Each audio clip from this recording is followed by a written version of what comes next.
That doesn't make any sense. Just saying, no, pies are pies.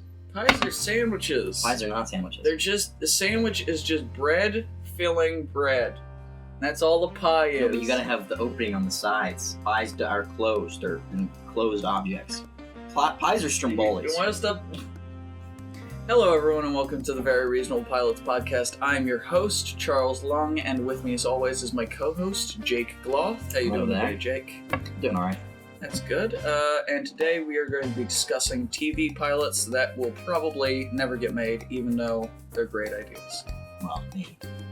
Mine are great ideas. His are fine. Oh, okay. I thought you were gonna say something mean. Yeah, I Works, didn't. I was the bigger man because last week he's just. That's not what your girlfriend says. Oh! It's spicy. We're doing some spicy content this morning, boys. But it's not too spicy, actually. The coffee's pretty hot, though. Oh, I'm sorry. Do you want me to cool it down for you? Could you, hold it in your hands? Yeah, I'll blow on it. Actually. So what you got for me? Alright, today I have an idea for a Batman Beyond TV series, for HBO. Batman Beyond. It's not like I haven't heard this idea before. No, well, listen. I got two ideas written down, and we already did the other one, and... Stop being so flippy. It's so loud. Okay, sorry, do you want to talk about the morning show idea? The morning show? Yeah. With, who does the morning show now? Me. It was just me. Oh, okay. There's an idea for a morning show I had. That's not a TV show. Yeah, it is. You're forgetting the whole idea of this podcast. That's about TV show, or maybe film pilots every once in a while. Film pilots. Yeah, because there's no such thing as a film pilot. But there is the idea, you know what I mean. Yeah, I know. I get it. We're doing it. I'm doing it. We're doing Batman then Beyond. Do it. All right, go. Oh my God. Okay. We're doing Batman Beyond, everyone. Everyone is aware of Batman Beyond. But Charlie, who's Batman? Oh, he's a rich Batman. guy. We've seen the origin story 8 times. Yeah, So get it, his parents are dead. Alright. Remember in Batman v Superman when Batman's dad tried to punch that guy in the head? And that's why he got shot? Do you remember in Batman vs Superman where they showed his parents dying 8 times and they're like, got it, they're dead. Alright? Move on. But her name's Martha. My name's Martha. My name's if Superman had said instead of my name's Martha too. Save me. And then Batman would be Martha. Like, Mom? And then they start making out.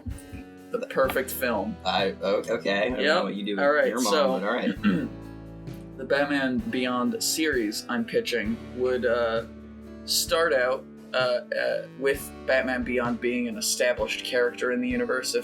If anyone's unaware, Batman Beyond was a animated television show created by Bruce Timm and Paul Dini in the late 90s, early 2000s, which followed Terry McGinnis as a young man who finds an old, aging Bruce Wayne and becomes his... The cat's gnawing on the wire. Becomes his new Batman. And they go on adventures That's together. not an analogy, by the way. There's just a cat gnawing on the wire. I don't know what that analogy would be, though. It'd be kind of cool. I don't know what it would mean. I think it would be like natural disasters ruining podcasts. Very specific, but alright. Listen, if it ain't broke, don't fix it. That's all I'm saying. So, we'd start out a Batman Beyond. We just call him Batman. His name isn't Batman Beyond. That'd be pretty dumb. Oh, it'd be great. All the thugs be like, oh no, it's Batman! Beyond! And then he turns invisible. And then he becomes Buzz Lightyear, and it's actually just a Toy Story movie. Oh, could it be? No. So we're doing Terry McGinnis again, because I love Terry McGinnis. I think he's great. Damian Wayne, Batman's son, is now the current Batman, because Bruce Wayne is too old, and Damian Wayne has changed the Batman name to Demon's Head. Does he have those dumb little flaps? So, in the comics, oh yeah, he has got these little it's like a flipped up collar. Yeah, he's got the popped collar. And it's weirdly long, so a normal collar would go up to maybe your mid neck. Mm-hmm. But this collar goes all the way up to your ears. Yeah. And it just looks really weird. Yes, of course. Does he have that? He's got that. Okay. He's got. I have always imagined this character, this Damian Wayne version, as being really violent. He doesn't kill, but he'll paralyze you. No problem. He'll break your neck. He doesn't care. He just won't kill anyone. So he won't kill you, but he'll put you in a wheelchair. He'll put you in a wheelchair, paralyze you from the neck down. He doesn't give a shit. Okay. You're for trying to rob a convenience store. Oh my god! Oh! First episode, he paralyzes Christopher Reeve. Not even Superman, just Christopher Reeve. He's just in there. He spooks a horse. Mhm. That seemed like it was a bad taste. I don't care though. Come and fight me, Christopher Reeve. Yeah. Oh wait. Don't mean we should. That was awful. Cut that out. Edit that out. That was a bad riff. So yeah, I'm describing this Damian Wayne because I never particularly enjoyed the characterization of Damian Wayne in any of the real animated Batman stuff. You know, some of the comics do him well, but usually there are two cats playing with the wires now. So That's crazy. Yeah, just make sure they don't rip your laptop off the table. Or just run this fire. Alright, keep going. Oh, no, they can get it. Yeah, they definitely can get it. Alright, let me just That's why I said to you fix the situation. Yeah, well, while he's fixing the situation, I'm gonna keep talking. So this Damian Wayne will basically be like a 16-year-old boy in the body of an adult man. You know, he never really got out of that gothy phase that all 16-year-old boys get. They're like, I hate You went through a gothy phase? I mean, I don't think I went through a gothy phase. the gothy phase of like, I hate my parents and all that crap. Because Damian Wayne is basically the comics, they made the I hate you dad into a character, and that would be Damian Wayne. At least as a kid. And I want to keep that characterization going when he's an adult, so he's like this ultra-violent, whiny, old adult man who's being Batman. And so Bruce Wayne's like not living at Wayne Manor anymore. He's living in the outskirts of Gotham. He's like, I'm giving up. I don't care anymore. This is fucking stupid. And that's where he meets Terry McGinnis. This is all happening before the series starts. We're starting the series there. All right, so tell me where we're starting. We're starting with a crime. Batman Beyond. He's gonna fly in and he's gonna kick a couple criminals in the head. And I don't have like a. Is this animated? Because the old one was animated. No, this is live 100% live action. I want to see a live action Batman Beyond suit. So bad. It's gonna look really shitty. Right? Oh my god, it's gonna look great. Okay, so live action. Live action. We got Damian Wayne as fake Batman, a real Batman. And he's Bruce Wayne recruits Terry McGinnis. Yeah. Because he doesn't like what Damian Wayne's doing. He's doesn't like what Damian's all about, and he's all the other Robins. I think canonically in the series would have left Gotham by now. Yeah. I have Jason Todd as the Warden of Bloodhaven, because that sounded cool. Yeah. Because Dick Grayson, which...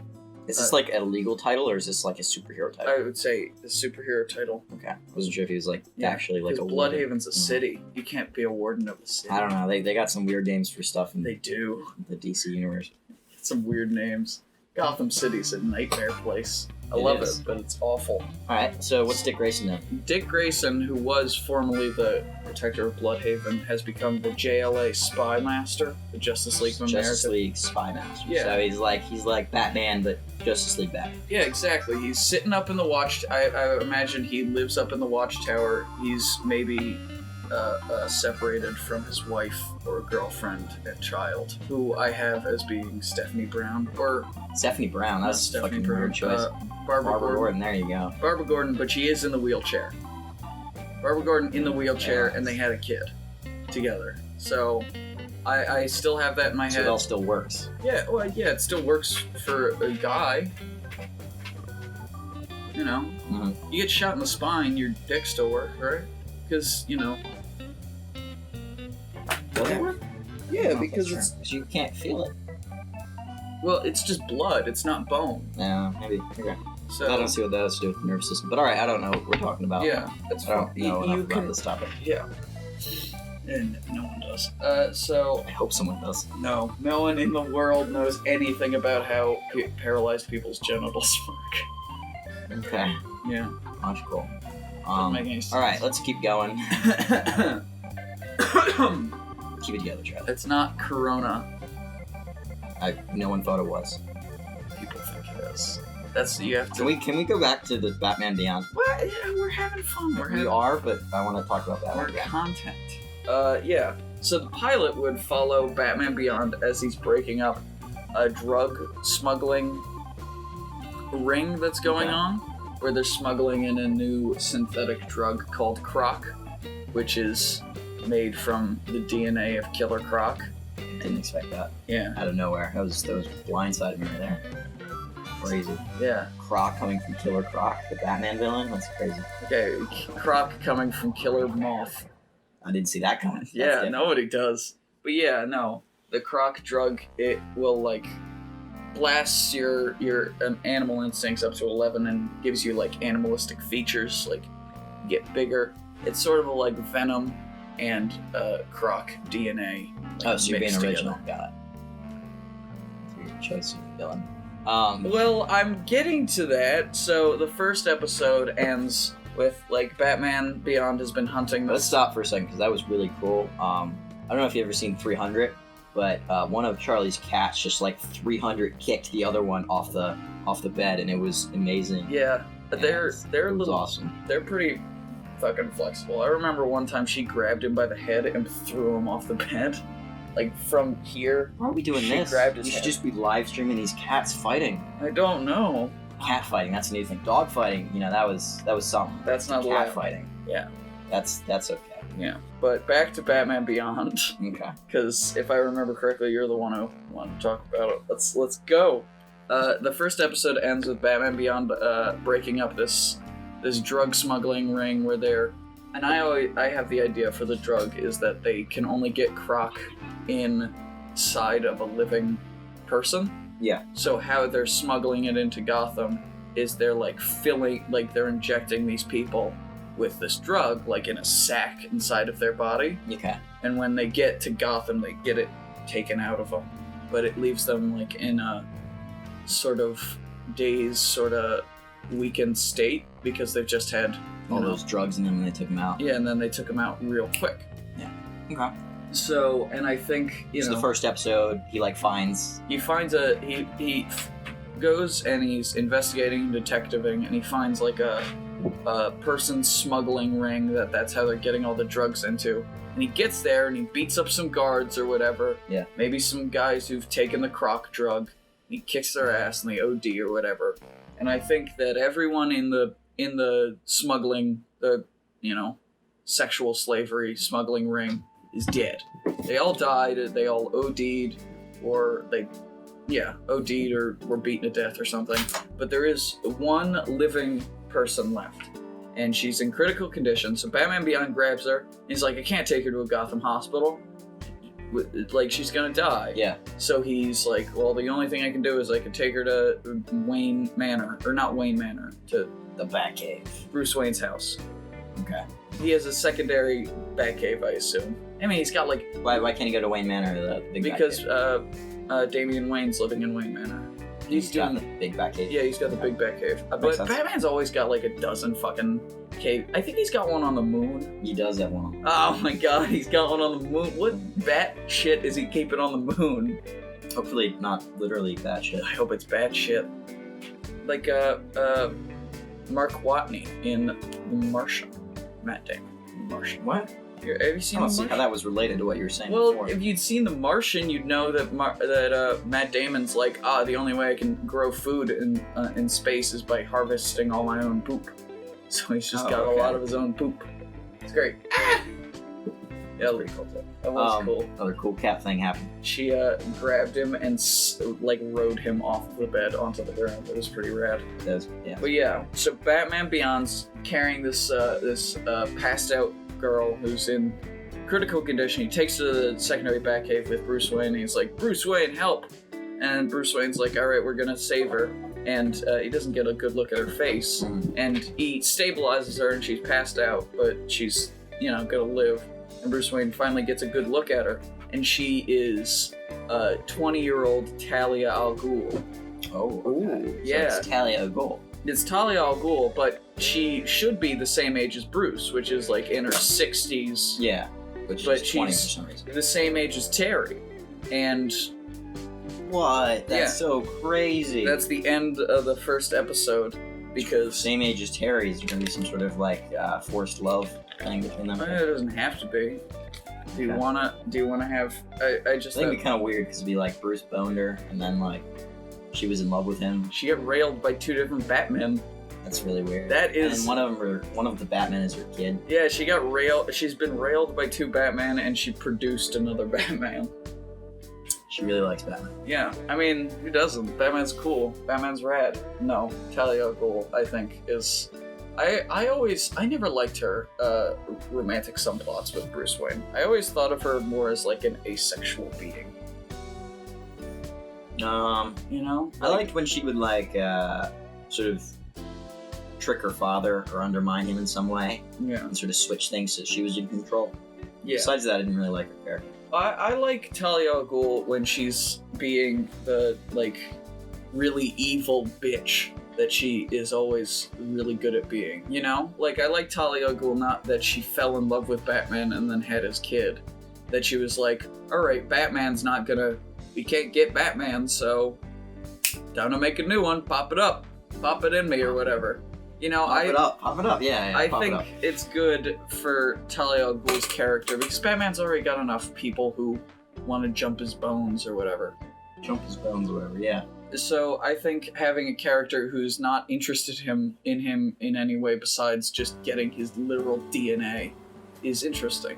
Okay. And she's not interested in sex. It doesn't come to her mind. She's not interested in love. She's just interested in succession. Alright, we've been talking about Talia al Ghul for a little bit. What's the idea for season 1? What's it all building up to? Why do we have Talia al Ghul now? Well, Talia al Ghul, I think throughout the season, she would be an amnesiac, which, yes, is a bit of a tired trope, but she would be an amnesiac, and Bruce Wayne, knowing who she is and what she can do, hasn't told Terry, and it's just like, we're going to keep her around. Just, you know, for observation. And I think that she would help. Yeah. Okay, like, towards the latter half of the season, she would probably throw on a ninja costume, because she's still got all the Talia al Ghul style Fighting and stuff. karate Okay. in her head. She just doesn't remember any. That she's Talia al Ghul. Yeah. So I think that's throughout the first season, she develops into a character that is different from the Talia al Ghul that Bruce knew. Yeah. In, like, she's caring and nice, and Talia al Ghul's, you know, bitch. Mm. Not because she's a woman, because she's a bad person. Okay. Yeah. Yeah. But, and I think the first season ends with her getting her memories back. Yeah. But not her personality changing.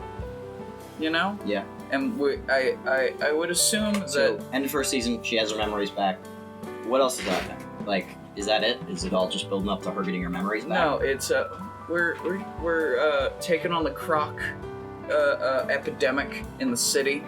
We're gonna do, like, every episode. I assume we would go on a adventure, either related to the croc or just like they're robbing the bank. Batman Beyond, go get them or whatever. Oh, whoa. You know, it's Okay, fun. yeah.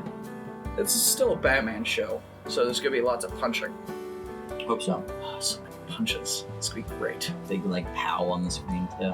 Ah, Wham! Pow! And has the big speech bubble on the but yellow. it's in continuity. It's in universe. So he has nanobots that make Yeah. a And he giant also, like, pow. says the sound out loud. I think, like, I like it better if he just, like, made the noise. He was like, pow! Wham! As he punches and stuff. Krakow. Yeah. That's a guy with a baseball bat. Krakow. Alright, so what's the whole Croc thing? So is it gonna be like, So- at the end it's Croc, or is it Bane? What is it? No. So at the end of the Croc plot, Yeah. which is the major plot for the series, I would think, I'm not sure exactly which main villain is going to be running it. It's just somebody, probably, I would say Ra's al Ghul, because it seems like a him thing to do, to try and pump drugs into Gotham in order to cause its downfall. Yeah. But at the same time, I don't want to make it an entirely Al Ghul-centric series. So I'm thinking maybe someone who should be dead, like Mr. Freeze. Joker. No. Ugh, no. The Joker's a little overplayed. Yeah, we're not. The Joker isn't coming into the series ever, except for maybe the last season to get beaten. When Charlie gets fired as a writer and they Oh my god. toss in somebody else. Great. They're like, you know what we should do? We should do the Joker. They could get the guy who wrote X-Men Dark Phoenix. Yeah, Both he did a of great them. job. They did a great job. Did you know that guy wrote both of them? The guy who wrote X-Men Dark Phoenix also wrote X-Men Last Stand. I don't know how he was hired for both. I don't either. Both not good movies. Yeah, or he may have directed X-Men Dark Phoenix and wrote X-Men Last Stand. No, but no. don't let him on. Don't Stop let him do in. things. I forget his name, but you know. And I'm thinking that the way they would be getting the Croc is they would find Killer Croc, and he's been like strapped up to a wall, bunch of Jesus tubes, style. He's got like they're pumping him full of venom. Yeah. To keep his, but he's so weak because he hasn't been doing anything. He's just locked up that he's like, maybe parts of him are really huge from all the venom and stuff, and like some of him is just really skinny. Yeah. Okay. And so he's just getting pumped full of venom, and they're like taking his blood and turning it into this drug. So Killer Croc's just been like, trapped. So Killer Croc is the victim. He's the victim in this situation, yeah. Because But you don't know who the main villain is? I'm thinking maybe Mr. Freeze. Mr. Freeze. I like Mr. It doesn't really fit his motives because he's all about just saving his wife. Yeah, but Mr. Freeze in the Batman Beyond series has always been a more interesting character to me than because he's like mostly a robot, you know? Okay, yeah. Because, and this is not what we're gonna do, but in the Batman Beyond animated series, Mr. Freeze came back, but he was just a head. Yeah. You know, on robot legs or whatever. And I'm thinking more he's more like give him a frostbitten look. Like his body is deteriorating because there's only so much cold a human being can take. Mm-hmm. So just over the decades, not centuries, Jesus, over the decades, his body's just like given away to the frostbite. So he's like missing part of his lip. His nose is gone. So he's like all fucked up. He's a decaying person. Yeah. In like the suit is working like it used to be an armor thing. Now it's more like how Darth Vader's suit works, where it's mostly just holding him together. So why is he doing this stuff? I don't really get how Mr. Freeze would be. I've yet to come up with a reason for him to be doing it, because I think at this point in his life, his wife would be dead. Like Nora's not coming back, so I'm thinking, if I had to guess, it would probably be a big revenge plot, or possibly he's trying to sabotage something. Okay. But you know what we could do? Can I pitch an idea? Yeah, let's hear it. Love it. I think that Bane would fit perfectly. I think I've told you this before. Okay. Because Bane has done similar stuff before. He's all about like taking control of the city himself. Yes, it fits his MO because it's all about like pumping drugs into people to make them strong. Yeah. And then you can reveal it at the end, like maybe he hacks into Terry's comlinks and he's got the big evil Bane voice, and you're like, oh, Bane's gonna be huge. There's gonna be like this big fight at the end of the season. Bane's like really big, and he like fights Terry, and it's gonna be really cool. And then you get to the end of the season, you see Bane, and he's like all shriveled up. He's like all weak because of the drugs. And then maybe he's like, there's like about to be a big fight. He pumps a bunch of drugs into him. He like fights Terry for a little bit, and then he like falls apart and dies. Yeah, his heart gives out. Yeah. Maybe he could be in like a Stephen Hawking style chair, and the big scary Bane voice is just a robot. Oh yeah. VMaybe they got Tom Hardy to do the voice for him. Tom Hardy. They hired Tom Hardy to do his Bane voice. Look at me, Batman. That's my Bane. It's not very good. That was amazing. Yeah. All right. So, you have any other ideas? Because I think that's about it for me. I don't know. Bane would be cool. I think it's a good idea. I do think Bane is probably who's Terry McGinnis? Give me a character. Who's gonna be?